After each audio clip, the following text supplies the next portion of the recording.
वीर इस देश में जो ये कह सकता है, सिर्फ सेना बलों के वीरों का ही ये मंत्र रहा है और इसीलिए हम सुरक्षित हैं। हम तहे दिल से आपका शुक्रिया करते हैं, आपको नमस्कार करते हैं, वंदन करते हैं, नमन करते हैं।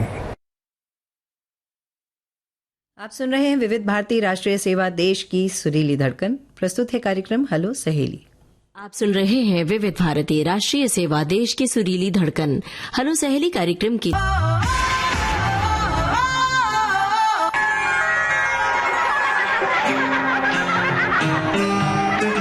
सखियों के दिल की जुबान हेलो सहेली।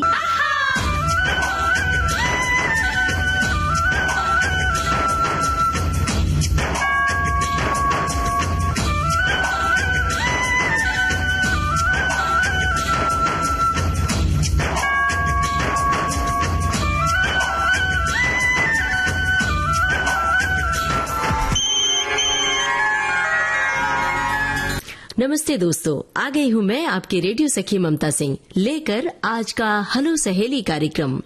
हेलो सहेली में नई सखियां भी अगर जुड़ना चाहती हैं तो बताएं अपने दिल की बात, साझा करें अपनी कुछ दिलचस्प यादें, जानकारी दे सकती हैं अपने शहर और अपने परिवेश के बारे में। बताएं कि वो क्या काम काज करती हैं, क्या है उनकी ख्वाहिशें, क्या है उनकी उड़ान। ये सारी बातें आप साझा कर सकती हैं हेलो सहेली कार्यक्रम में। तो बता दें आपको, हेलो सहेली कार्यक्रम की रिकॉर्डिंग हम करते हैं प्रत्येक मंगलवार को दिन में 11 बजे से। तो चलिए फिर शुरू करते हैं आज के हेलो सहेली कार्यक्रम का सिलसिला। ये है हमारी पहली सखी का कॉल। हेलो सहेली, कौन कहाँ से बोल रही है? मैं अर्चना पवार मालेगांव से बोल रही हूँ। जी अर्चना जी, बताइए क्या हाल है? मजे में है, आप कैसे हैं? बस बढ़िया।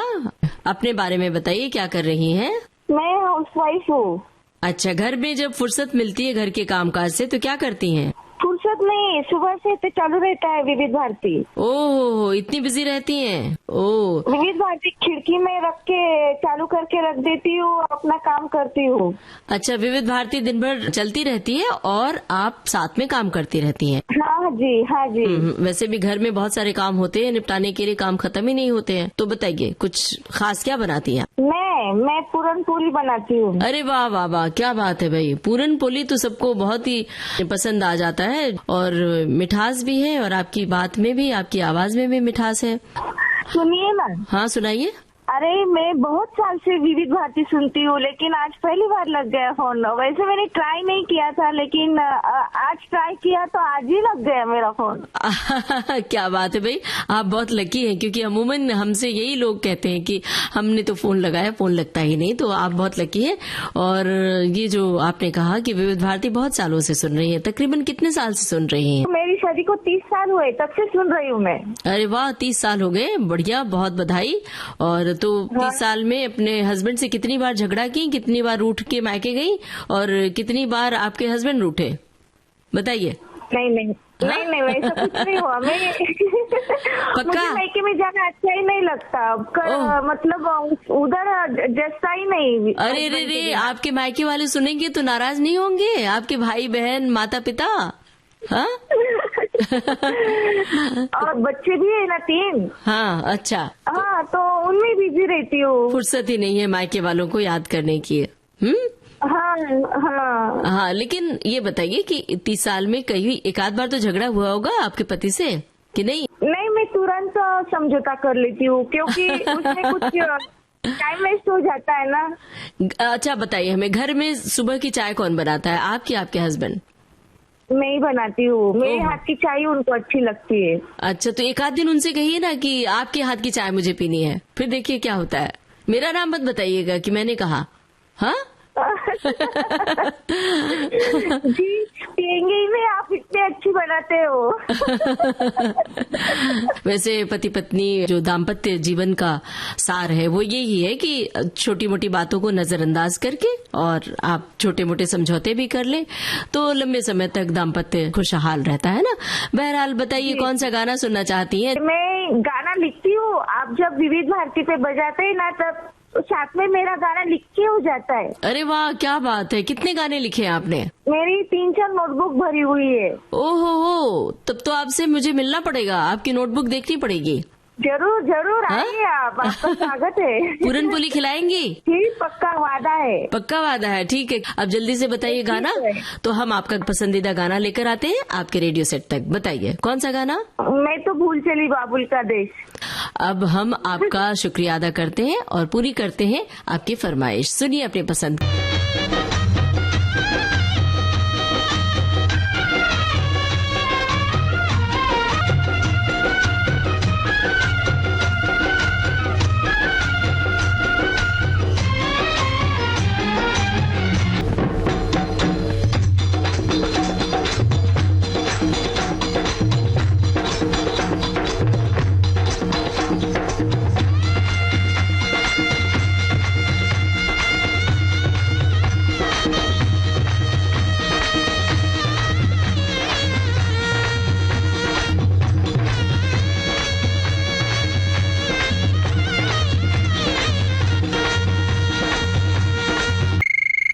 हेलो सहेली। हेलो सहेली, हम शानू बोल रहे हैं भोपाल से। जी शानू जी, बोलिए क्या हाल है? ठीक है, बस बारिश का मौसम है, बारिश हो रही है। बारिश का ट्राई करूंगी। हाँ, छोटा वाला बेटा है, वो बहुत परेशान करता है, वो छत पर जाने का बोल रहा था। अच्छा, उसको लेकर नहीं गए हम, इस वजह से कि फोन लगाना था हमें। छोटा बेटा कितना बड़ा है? छोटा बेटा हमारा 3 साल का है। तो आप क्या कर रही हैं अभी से? कुछ कोशिश करती हैं कि उसको कहानी वानी सुनाना, गाना लोरी सुनाना? सुनाते हैं, वैसे तो वो ज्यादा मोबाइल ही देखते हैं, उनको मोबाइल से दूर रखने की कोशिश करते हैं, लेकिन आजकल बच्चे सुनते नहीं। हमें पता था हमें पता था, इसीलिए हमने ये सवाल आपसे पूछा है कि माँ क्या करती है कि मोबाइल मांगता है बच्चा तो पकड़ा देती है कि चलो बला टले, रोना बंद करे, है ना? यही तो नहीं करना है। अगर शुरू से आपने ये किया तो फिर आगे चल के बहुत मुश्किल होगी। जी, लेकिन वो है ना, वो शैतान है, जैसे और बच्चों से बहुत ही अलग है। उनको अगर 1 मिनट भी अपनों ने नहीं देखा ना, हाँ, वो ऐसी हरकतें करते हैं, जैसे कान में कुछ डाल लिया, आंख में कुछ भी डाल लेते हैं खाते खाते, तो बहुत परेशान करते हैं वो। उसके लिए क्या, उसके लिए आप क्या करिए, आप मना मत करिए। उसके लिए जरूरी है कि माँ को बच्चों का ध्यान बहुत जल्दी से बट भी जाता है, जैसे वो शरारत कर रहे हैं या मोबाइल खेल रहे हैं ना, तो आप उन्हें कह सकती है कि एक हम आपको प्यारी सी कहानी सुना रहे हैं, आप उसके लिए खुद पढ़िए और सुनाइए, क्योंकि माँ को बहुत जरूरी है। जी जी, आप तो सुनाती हैं आप? बताइए। जी, वो स्पाइडरमैन और हल्क, ये सब चीजें जो कार्टून चीजें आती है ना, वो ज्यादा इंटरेस्ट होता है उनको देखने में। वो कहानी चीजें तो वो हटा देते हैं। गेम्स, मतलब अभी छोटे हैं लेकिन उनको गेम देखना पसंद है। रात को सोते समय आप कहानी सुना सकती हैं, लोरी सुना सकती हैं। बहरहाल अब बताइए आप क्या सुनना चाहती हैं इस समय? गाना मुझे बच्चों वाला ही रफी साहब की आवाज में सुनना है। बहुत बहुत शुक्रिया आपका, आपने हमें फोन किया। अब सुनते हैं आपकी पसंद का है विविध भारती चैनल, और इस वक्त आप सुन रहे हैं कार्यक्रम हेलो सहेली। ये कार्यक्रम जारी रहेगा इस छोटे से अंतराल के बाद। यह है कार्यक्रम हेलो सहेली। हेलो सहेली, कौन कहाँ से बोल रही हैं? मैं शिमला से बोल रही हूँ, देवकन्या। अरे वाह, शिमला से देवकन्या जी। तो बताइए, शिमला का नाम सुन के तो हमारे आंखों के सामने वो पहाड़ी दृश्य, खूबसूरत इलाके जहन में तैर गए हैं। तो बताइए ना शिमला के बारे में आप थोड़ा सा। हाँ, शिमला के बारे में क्या बताऊँ, आजकल बहुत खूबसूरत मौसम है, बहुत ठंडा है। मुंबई में तो गर्मी होगी जी, तो टूरिस्ट का बहुत यहाँ पर आजकल रश है। और शिमला में समर फेस्टिवल भी चल रहा है, बहुत सारी एक्टिविटीज, और प्रकृति तो मेहरबान है ही हम पर। क्या बात है। तो मैं तो बहुत खुशकिस्मत मानती हूँ अपने आप को कि हम हिमालयाज में पैदा हुए हैं, और आपकी आवाज ना यहाँ तक पहुँचती है तो हमें और भी अच्छा लगता है। क्या बात है। शिमला की पहाड़ियों में जो सर्पीली यहाँ की सड़कें हैं, जब ऊपर गाड़ी चलाते हुए मैं आपका की सहेली कार्यक्रम सुनती हूँ तो बहुत अच्छा लगता है, मन खुश हो जाता है। और जो स्थायित्व, जो ठहराव आपके कार्यक्रम में है, क्योंकि इन दिनों शिमला में भी FM स्टेशन चलते हैं, लेकिन जो मजा आपके कार्यक्रम को सुनने में आता है वो किसी और में नहीं आता। और विविध भारती के सारे प्रोग्राम बहुत अच्छे लगते हैं मुझे। और कई बार मैं देखती हूँ कि ये अलग अलग तरह की महिलाओं के लिए, सबके लिए कुछ ना कुछ है, ऐसा नहीं है कि सिर्फ घरेलू ही बातें हो रही हैं। मुझे ममता जी आपका एक दिन का कार्यक्रम याद आ रहा है, जिस दिन आपने कहा था ना कि पानी को कैसे बचाएं, कि आधा गिलास पानी पीने के लिए दें किसी को, है ना। बड़े शहरों में तो अवेलेबल होता है, कि शिमला में बहुत कमी रहती है पानी की। हम लोग ऐसा ही करते हैं हमेशा से कि जिसका जितना पानी पीना है। तो मुझे बहुत अच्छा लगा था कि मतलब कितना प्रैक्टिकल अनुभव है आपका, कि हम आधा गिलास पानी देते हैं किसी को पीने के लिए, ये हम यहाँ पर करते हैं। क्या बात है। मुझे ऐसा लगा था शहर में शायद गलत तरह से सोचते हो इस बारे में, लेकिन ऐसा होता है। हम थोड़ी थोड़ी चीजों को लेकर सेक्टर्स में किस तरह से पानी बचाते हैं घरों में, और उसके अलावा भी जैसे पर्यावरण संरक्षण को लेकर या अलग अलग चीजों को लेकर, चाहे महिलाओं से जुड़े मुद्दे हैं, उन पर आप अपनी राय देते हैं, बहुत अच्छा लगता है। बहुत बहुत शुक्रिया देवकन्या जी। और ये बात जो आपने याद दिलाई पानी वाली, तो हमें सच कहूं तो हमारे लिए चैलेंजेस बढ़ गए, चुनौती बढ़ गई है, क्योंकि अगर हमारी किसी बात को इतने ध्यान से सुनकर और आपने इतने समय तक याद रखा, मुझे तो लगता है कि कई महीनों पहले की बात होगी ये, और आपने ये याद रखा और जहन में, और अभी, और सच में हमारा तो यही कहना होता है कि जब बारिश का मौसम होता है तो पहाड़ों पर खासतौर से जब बारिश होती है तो ऐसे ढालू छत होते हैं, तो छतों से जो पानी गिरता है और जाया हो जाता है, तो वहां पर बाल्टियां लगा रख दें, कोई बकेट रख दें, ड्रम रख दें, तो वो पानी बिल्कुल। यहाँ पर रेन हार्वेस्टिंग सिस्टम मोस्टली जितने भी घर हैं, नए घर बने हैं, इवन शिमला में अंग्रेजों के समय की बहुत सारी बिल्डिंग है पुराने टाइम की, तो उनमें भी रेन वाटर हार्वेस्टिंग सिस्टम रहता है। और मुझे लगता है शिमलाइट से ज्यादा कोई नहीं जानता कि पानी की सेविंग कैसे करनी है। आपके प्रोग्राम के माध्यम से ये मैसेज भी देना चाहूंगी कि जो शिमला घूमने आते हैं, कम से कम पानी का बचाव करें। वैसे हर होटल में यहाँ पर सबको इंस्ट्रक्शन रहती है कि कम से कम पानी इस्तेमाल करें, तो इससे हमें लोकल लोगों को जो दिक्कतों का सामना करना पड़ता है ना पानी के लिए, क्योंकि टूरिस्ट को भी आपने प्रोवाइड करवाना है और लोकल के लिए भी होना चाहिए पानी। तो अगर आप घूमने आते हैं शिमला, कोई भी आते हैं, तो पानी का इस्तेमाल सही तरीके से करें। जी, क्या बात है। आपकी बात दूर दूर तक पहुंच रही है विविध भारती के माध्यम से, अमल जरूर करेंगे ये उम्मीद है। साथ में ये भी बता दीजिए कि शिमला के आसपास कौन सी ऐसी जगह है जहां पर घूमा जा सकता है और वहां आकर मौज मस्ती की जा सकती है मनोरंजन के लिए। जी, मौज मस्ती तो बहुत होती है, यहाँ पर लोग घूमने आते हैं। बस ममता जी, शिमला के तो बहुत सारे डेस्टिनेशन है यहाँ पर। कुल्लू मनाली कितनी दूर है वहाँ से?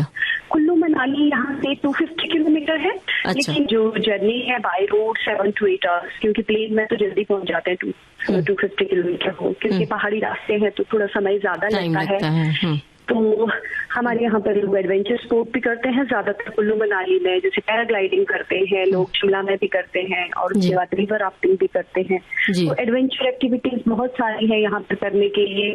शिमला में जैसे जाखू लोग जाते हैं, मशोबरा जाते हैं, अब तो लोग किन्नौर ये स्पीति तक जाने के लिए बाय रोड ये वाला रास्ता भी लेते हैं शिमला होते हुए। क्या बात तो क्योंकि एनवायरमेंट कंजर्वेशन डे 5 जून में है, तो मैं तो ये कहना चाहूंगी आपके माध्यम से ममता जी की लोग जरा प्रकृति का ध्यान रखें, प्लास्टिक कम इस्तेमाल करें। और हमारे हिमाचल में हाल ही में एक लागू हुआ है, मुझे देश का पता नहीं, लेकिन हिमाचल में जो भी गाड़ियां आएंगी उन्हें अब अपनी गाड़ियों में कूड़ेदान रखना कंपल्सरी है, अदरवाइज यहाँ पर 10,000 का फाइन है जितने कमर्शियल व्हीकल या वो आएंगे।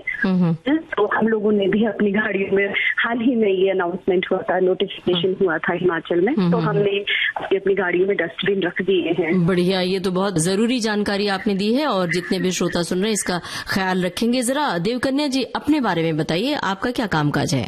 ममता जी, मैं बस शॉर्ट फिल्म्स बनाती हूँ, डॉक्यूमेंट्रीज, और लिखती हूँ कहानियां, कविताएं। अरे वाह, क्या बात है। तो मतलब लेखन से जुड़ी हुई है और साथ में अपनी जॉब भी करती हैं, तो इतनी जरूरी बातें की और इतनी लाभप्रद बातें की, और शुक्रिया अदा कर रहे हैं इस बात के लिए। अब बताइए, कोई गाना सुनना चाहेंगी? कौन सा गाना आपको सुनवाए हम? मैं सुनना चाहूंगी, वैसे मुझे पुराने गाने बहुत अच्छे लगते हैं, पुराने समय के। क्या बात है। एक गाना है, पंछी बनूं उड़ती फिरूं नीले गगन में, मस्त गगन में आज मैं आजाद हूँ। हाँ, इस गाने को सुनते हुए मैं भी बड़ा बेपरवाह सा महसूस करती हूँ, पक्षियों जैसा पहाड़ों पर होते हैं। बहुत बहुत शुक्रिया आपका, ऐसी स्नेह बना रहे विविध भारती। हेलो सहेली। ममता दी। हाँ जी, मैं ममता बोल रही हूँ। आप कौन, कहाँ से बोल रही हैं? मैं अनुपम गया बिहार से बोल रही हूँ। आप अपने बारे में थोड़ा बताइए ना अनुपम जी, क्या कर रही हैं आप, क्या काम काज है? जी, मैं हाउस वाइफ हूँ जी। तो जब खाली वक्त मिलता है घर के कामकाज से तो क्या करती हैं, क्या शौक फरमाती हैं? शौक वैसे मैं सिलाई बट अपना करती हूँ और ऐसे फूलों की देखभाल करती हूँ, फूल पत्ती रोपती हूँ और बच्चों को, एक मेरा बेटा है उसको मैं पढ़ाती हूँ। फूलों की देखभाल करती हैं? मैं वही फूल लगाती हूँ जिससे हमारे वातावरण में चल सके। कौन कौन से फूल लगे हैं आपके यहाँ? अभी तो मैं यहाँ रोज है, नीली है, अपराजिता है, कड़ी पत्ता भी है, नींबू भी है और अभी शो प्लांट भी है और जेट प्लांट है। क्या बात? और अडेनियम है। बहुत सारे प्लांट है और सबके मैं ख्याल रखती हूँ। और सब मैं लोग बोलते हैं मैं पौधे बोलते नहीं है लेकिन मैं फूलों से बात करती हूँ, मुझे देख के मुस्कुराते हैं और मेरे सारे दुख भी हट लेते हैं। क्या बात है भाई, ये तो जानकर हमें बड़ा अच्छा लग रहा है। तो क्या बतियाती हैं, जरा बताइए हमें, फूलों से क्या कहती हैं? मैं कभी अभी गर्मी है तो कभी होता है कि मैं ऊपर छत पे नहीं गई और उसके पानी जो था तो मुरझा जाता है तो मैं उनसे सॉरी बोलती हूँ और उनको पानी देती हूँ, फिर वो खिला उठते हैं, वो माफ भी कर देते हैं। क्या बात है, बहुत बढ़िया बात है ये तो। बहुत सारे पर्यावरण प्रेमी ये बात कहते हैं कि आप पेड़ पौधों से प्यार करें, फूलों से प्यार करें। देखिए आपके भीतर जो तनाव है, स्ट्रेस है, वो दूर हो जाता है। ये शौक मेरे भैया से आए। मेरे भैया हमेशा गार्डनिंग करते हैं तो मैं बचपन से सीखती आई हूँ तो मैं वही सीखी, वही मैं भी अपने से जाके कर रही हूँ। क्या बात है। तो बताइए कौन सा गाना आप सुनना चाहती हैं? ये मेरा दीवानापन है। यम जारी रहेगा इस छोटे से अंतराल भारती से। इस समय आप सुन रहे हैं कार्यक्रम हेलो सहेली। हेलो सहेली जी, मेरा नाम इंजा है। आपके नाम का अर्थ क्या हुआ? मेरे नाम का अर्थ है गॉड का तोहफा। अरे वाह, क्या बात है भाई, आप तो गॉड की तोहफा है। बहुत बढ़िया। तो बताइए निंजा जी, क्या कर रही हैं आप? आपकी आवाज से तो लग रहा है कि बड़ी छोटी बच्ची है। जी, मैं बहुत छोटी हूँ, अपनी मम्मी के साथ गाना सुनती हूँ आपके शो पर। तो बताइए ना, कौन सी क्लास में पढ़ रही हैं? जी, मैं 8th क्लास में पढ़ रही हूँ। अच्छा, 8th में पढ़ाई कर रही हैं। तो कौन से माध्यम से पढ़ रही हैं, हिंदी माध्यम या अंग्रेजी माध्यम से? मतलब इंग्लिश माध्यम से। इंग्लिश मीडियम से पढ़ाई कर रही हैं। तो कोई हिंदी कविता याद है? हिंदी विषय है आपका? जी है। हाँ, तो उसमें कोई कविता याद होगी आपको, सुनाइए हमें। जी याद है। हाँ सुनाइए। पक्षी और बादल ये भगवान के दास। हेलो सहेली, कौन कहाँ से बोल रही हैं? हाँ, मैं प्रज्ञा दर्वे बोल रही हूँ। प्रज्ञा दर्वे, कहाँ से बोल रही हैं आप? बोरीवली से बोल रही हूँ। जी प्रज्ञा जी, बताइए क्या हाल है आपका? बस मस्त है। मस्त है। हाँ। मस्त रहने के लिए क्या करना चाहिए बताइए? मतलब मस्त यानी प्रसन्न रहने के लिए, खुश रहने के लिए। अच्छा, खुश रहने के लिए तो अध्यात्म साधना है। और इसके अलावा की तरफ ध्यान दो। बिल्कुल, तो खुश रहेंगे। हाँ जी। लोग मतलब हम जो कर्म करते हैं ना, उसी का फल हमें मिलता है। तो ये सोचना है हर कर्म के बाद कि अगर कोई हमें दुख दे तो ये सोचना है कि कभी तो हमने भी उसे दुख दिया होगा, इसलिए हमें वो रिटर्न मिल रहा है। जी बिल्कुल सही बात है। और श्लोक आपने बोला संस्कृत में, तो संस्कृत भी पढ़ी है आपने? हाँ, संस्कृत की पढ़ाई की है। कहाँ तक? मैं संस्कृत मुंबई यूनिवर्सिटी, और मतलब मैंने MA तो राष्ट्रीय संस्कृत संस्थान से किया है। अच्छा, संस्कृत मीडियम में। अच्छा, तब तो आपको संस्कृत भाषा बोलने भी आती होगी? हाँ बिल्कुल। बहुत। संस्कृत दरअसल कहा जाता है कि देववाणी है और संस्कृत का व्याकरण अगर समझ ले तो बहुत आसान है। तो बहुत बहुत शुक्रिया आपका, आपने फोन किया और पूरी करते हैं आपकी फरमाइश। हेलो सहेली, कौन कहाँ से बोल रही हैं? मैं सुरभि जी बोल रही हूँ, नई गढ़ी धरावा, जिला सीतापुर, पोस्ट अंबरपुर, तहसील सिधौली और थाना अटरिया से। वाह भाई, जगह का नाम तो क्या लंबा बताया, ऐसा लग रहा है कि कोई कहानी या कविता की लाइन पढ़ दी आपने। सबसे पहले अपने बारे में बताइए, क्या कर रही हैं आप? मैं अंधी हूँ, मुझे दिखाई नहीं देता है दोनों आँखों से। ओहो, इसीलिए मैम थोड़ा दिक्कत है, तो लेकिन फिर भी घर पर रहती हूँ। ब्रेल लिपि से पढ़ाई की है कि नहीं? हाँ, थोड़ी बहुत है। तो बताइए सुरभि जी, गाना कौन सा सुनना चाहती हैं आप? मैम मुझे गाना सुनना है ये रेशमी जुल्फे, ये शरबती आंखें, इन्हें देख कर जी रहे हैं सभी। दो रास्ते फिल्म का गाना है। जी जी जी, ये रेशमी जुल्फे, मोहम्मद रफी साहब की आवाज है ना जी। तो पुराने गानों के शौकीन हैं आप, है ना? हाँ। बहुत बहुत शुक्रिया आपका सुरभि जी, आपने फोन किया। अब आइए सुनते हैं आपकी पसंद का। सुन रही थी अपनी पसंद के फिल्मी गाने और सखियों ने साझा की अपने दिल की बातें और बहुत सारी जानकारियां भी साझा की। सखियों सहेलियों से ये कहना है कि आप नई सखियां भी जुड़ सकती हैं इस कार्यक्रम में और बहुत सारी बातें कह सकती हैं। तो चलने से पहले आपको बता दें, इस कार्यक्रम की रिकॉर्डिंग हम करते हैं प्रत्येक मंगलवार को दिन में 11 बजे से। रिकॉर्डिंग के लिए नोट कर लीजिए हमारा टेलीफोन नंबर है 022-400-24662। फोन करने के लिए आपको डायल करना है मुंबई का कोड 022, उसके बाद 400-24-662। और अब चलने से पहले आपको ये बता दें, इस कार्यक्रम की प्रोड्यूसर अनुश्री पाठक अब अपनी रेडियो सखी ममता सिंह को दीजिए इजाजत। नमस्कार।